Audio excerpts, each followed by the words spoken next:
m'aimes-tu? Jean 21 relate cette rencontre du Seigneur avec Pierre, son disciple. Pour sa pleine restauration, Pierre était un disciple qui aimait beaucoup le Seigneur, c'est certain. On dit parfois facilement de quelqu'un: il aime le Seigneur. Et on ajoute: mais il y a aussi ceci et cela.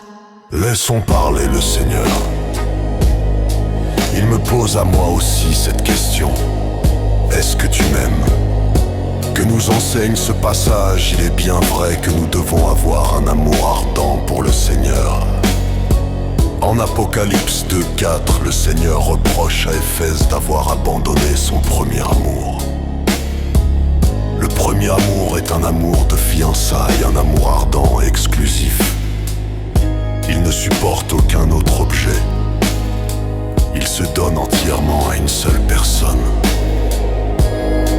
Ce premier amour, le Seigneur nous l'a donné quand il nous a trouvés, il nous faut le retenir. Et pour le retenir, nous devons aussi le cultiver. Pierre avait un amour ardent, mais il n'avait pas un amour humble. Il se confiait en lui-même, ce qui a provoqué une chute retentissante dans sa vie. Maintenant, le Seigneur est là pour terminer de relever Pierre et lui confier des missions. Sa première question est: m'aimes-tu plus que ceci ne m'aime? L'amour du Seigneur, ce n'est pas un amour qui se compare avec celui des autres. Pierre peut dire maintenant: Seigneur, toi tu sais tout. Tu sais que je t'aime. Ce qui est bien différent.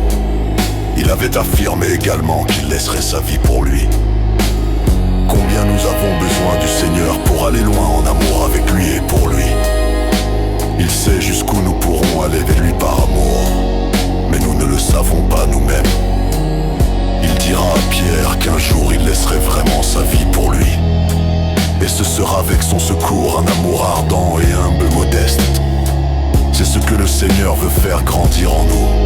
Et notre prière sera: Seigneur, aide-moi à t'aimer plus. Aimer aussi nos frères. Celui qui n'aime pas son frère qu'il voit,